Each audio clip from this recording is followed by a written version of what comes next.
Hello, my friends. It's been a minute since I've been here in the past couple of weeks. The Holy Spirit has been guiding and teaching me about numbers. I find numbers fascinating. Anything that has a mystery, a story, something tied to it, I find fascinating. And we always hear it said like, "Oh, number three is the number of perfection." But like, who says and what makes it the number of perfection? Or five being the number of grace. But why? Right? And just being able to dig into that as the Holy Spirit leads has been really great. And when He leads me to share, I will do so. But it's not why I'm here today. Today, I'd like to share a warning and a dream that the Holy Spirit has given me. It's been troubling me to some extent. Because you always want to say, it's hard to get prepared for something you've never experienced before. And as we're looking at the times that are coming ahead, like, how do you imagine, like when Jesus said, when He talks about the Great Tribulation, He says it'll be like a time worse than anything that's ever been. But we can always only compare that to the worst that we have personally experienced.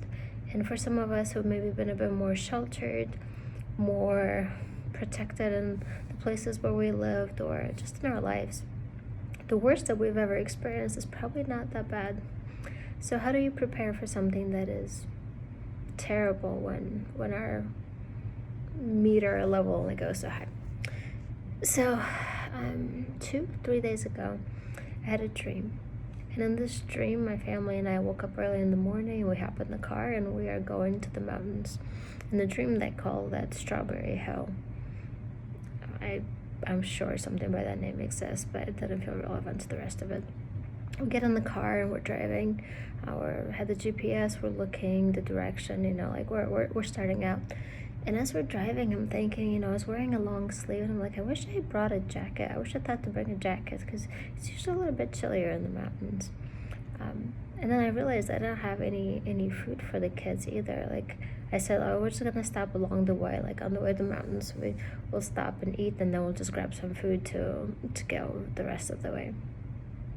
And in the dream, I blink, and the daylight turns into the darkest storm. Like, not dark where you see dark clouds rolling in and it looks cloudy dark. No, like night. For a brief second, I looked up in the dream and I said, how is it so dark? It's only like 8 a.m., but it looks night. Like, I looked up and I saw stars for a brief moment before the sky was dark black again. And it's not like it was nighttime. Like, I could see there was a sun, but it was just covered by so much darkness. You could only just make up the outline of like there was a sun behind it, but it looked pitch dark. And the only light that I could see was just light from the lightning of the storm. And as we're driving around, there's other cars driving, and I remember telling my husband, like, turn the headlights on. Like, no one had headlights on, and it's just like everybody's driving in pitch darkness on what were like one lane that way, as you would expect as you go more towards the mountains where there's just not like very wide lanes. And that was the first part of the dream. And then the next scene, we're on the side of the road, and I'm out of the car looking out, and I'm sitting over here on the side of the road where we would be driving, and I see that on the other side of the street, like in the bushes, I see movement in the bushes, and I get nervous, and like I see it coming closer, and out comes, first I thought it was a dog, but it was not. It was a wolf. It was at least up to my waist. It was a huge wolf. And I get scared, and I quickly turn around, and it comes to me and it's like sniffing me. And I come and I quickly try to get in the car, but my car is suddenly a crib with my child and someone else sleeping in it. And I'm thinking, I will climb in the crib, and hopefully the wolf can't reach me at the edge. And I climb in the crib on the tall side, and I get in, and by the time I like turn to see where the wolf is, the wolf was already in the crib on two legs. It like came onto me like with his arm, like hugged me, and as it hugged me, like bit me on my, I guess this is my left, like just bit me over here as this wolf on 2 feet, 2 legs was hugging me and bit me. And that was the end of the dream. I woke up as I was getting bit, and it just startled and troubled me for many reasons. But I want to talk a bit about the interpretation of the dream, and I thank you to my sister my sister Donna, who helped share some insights on what it is. So the darkness, we know by Psalm 91, when it talks about the one who trusts in God, whose shelter is under the shadow of the Most High. It talks about the terror that walks in darkness. And then it also talks about the pestilence, the terror of the night and the pestilence that walks in darkness. So darkness, I believe, represents the darkness that is coming into this world. It will be terror, and it will be pestilence. It will be disease. It will be... Church, we're starting up the book of Revelation. It's not going to be butterflies until we head out. I'm expecting some serious troubles and tribulations before we go up, because we know that no temptation has overcome us, and God always makes a way to escape. And if the door in heaven is escape, it's usually something terrible that you have to escape, that there'll be no way to survive unless you're escaping, which means we're only going to get closer to that which you have to escape. So the darkness being the things that are coming on this world very soon. And it's not like I blinked and I slowly saw the storm coming in. It moved so quickly. It went from like sunny day to like pitch darkness storm in just a blink, which means whatever is coming, it will not give us a lot of warning signs. It's going to happen suddenly, and suddenly is the word that I want you to get out of it. It was just so suddenly. The other part is we're driving. Obviously, cars represent you're going from point A to point B to some just what helps you get to your destination. It's sometimes you're calling and sometimes you walk, but to be in a car in dreams represent kind of like your destiny, that which you're called to, that you're fulfilling as you're going through this life. And the part with the light, the headlights, in Isaiah 60, I believe, it says, arise, 60 verses 1 through 3, it says, arise, shine, for your glory has come, for your light has come, and the glory of the Lord is risen upon you. For darkness shall cover the earth, and gross darkness the people.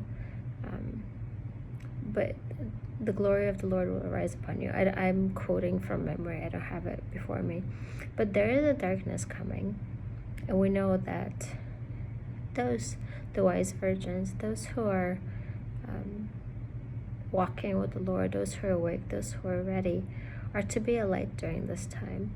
As the darkness covers the earth and gross darkness and terror covers the people, we are to shine bright the light that is within us.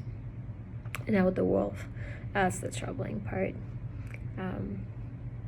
We know that wolves represent wolf in sheep's clothing. It speaks to false teachers, false prophets, but also those who are among us who are wolves in sheep's clothing, like having an appearance of godliness but defying its power, and maybe just the looks and not the heart of what we're called to.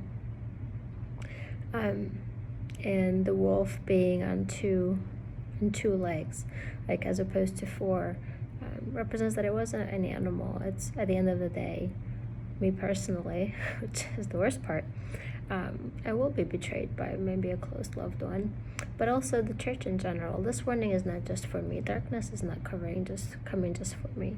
It is my instruction to turn on the light and to be a light in the darkness. But it is a warning to all of you that darkness is coming on this earth. You are to be the light of the world, a city on a hill. And you, my friends, will be betrayed by close and loved ones. Because, one, it's how Jesus suffered. That was his greatest pain, I believe, in this life, was to be betrayed in the house of his friend. And when Paul says that everything he had, he considers as dung, as nothing, but he to be like him and to fellowship with him in his suffering, and to be betrayed by a friend is to some extent fellowship with Jesus and his suffering. And Jesus left us an example of how to handle that. And with Judas, he loved him to the end. Even when Judas came in the garden, he said, "Friend," with the kiss that you betrayed the Son of Man. And he still called him a friend. By that point, the love and the care to really look at the one who's betraying you and selling you in the eyes and to call them a friend. But church, it goes more than this. I don't usually get political too much, but that story about, I don't know how to say that, Hansel and Gretel, whoever, like the two children that follow the candy to the witch's house, and then they're obviously going to be eaten. It's what's happening today.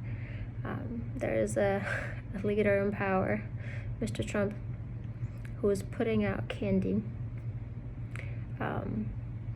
and the evangelical church and Israel are walking right on and picking up the candy and falling for it. But at the end, they get eaten. And at the end, this is what we're going to see also. And it's just, part of it is sad that we have so thoroughly gotten lost into the things of this world, the politics of this world, that it's almost like our own judgment that we're going to get sold and betrayed by the one that the evangelical church really rooted behind, and lesser of two evils, and really supported. And by his hand, look at what he's doing around building a platform, building the way for artificial intelligence. Church, this is the deception of the end. It all has to do with technology, deception with lying signs and wonders. And he's enabling it. His right-hand man is preparing the way for this technology. Look, the Antichrist is just a man. He has no powers of God to be able to be omnipresent, omnipotent, to know what people are thinking, to know all that only God knows. You need a way to it, and that way is technology. And we've directly or indirectly, as a church, empowered the ones who are bringing it to fruition. And it'll be our judgment. It'll be us, our regret, as we see it coming to fruition, for those who are awake at least. So if nothing else, I want to encourage you to prepare. There's a dark time coming. I pray that you go out, get some food stocked up. I believe, and I'll leave it, I believe we should have at least 3 months of food stocked up. Don't go crazy, but prepare and be ready, and do it soon while there is time. You remember COVID days. Like, I went shopping and looking for a sweet potato for my son, who was a toddler at the time, and I could not find a starch in the store anywhere. Like, I didn't have anything to feed him other than milk. So these things move so fast, so quick. Be prepared for what's ahead.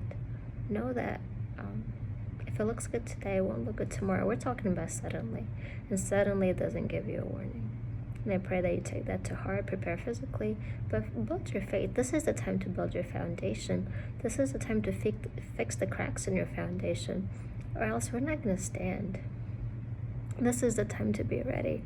And I know it's hard to prepare for something that you've never experienced, but pray that the Holy Spirit guides you in what ways to prepare, that He'll guide you to be in the right place at the right time, with the right people, the right everything. But I hope you brace yourselves. We're at the door. We're much closer than you thought. And I hope you're ready. And I hope we're all ready to shine, because darkness is coming on this world, and we are to be the light. It's a big calling. It's a big ask. So I pray that I shine, and I pray that you shine, and the glory and the light of God and the love of Christ just comes out of your heart, out of who you are into this world. I pray that you're blessed.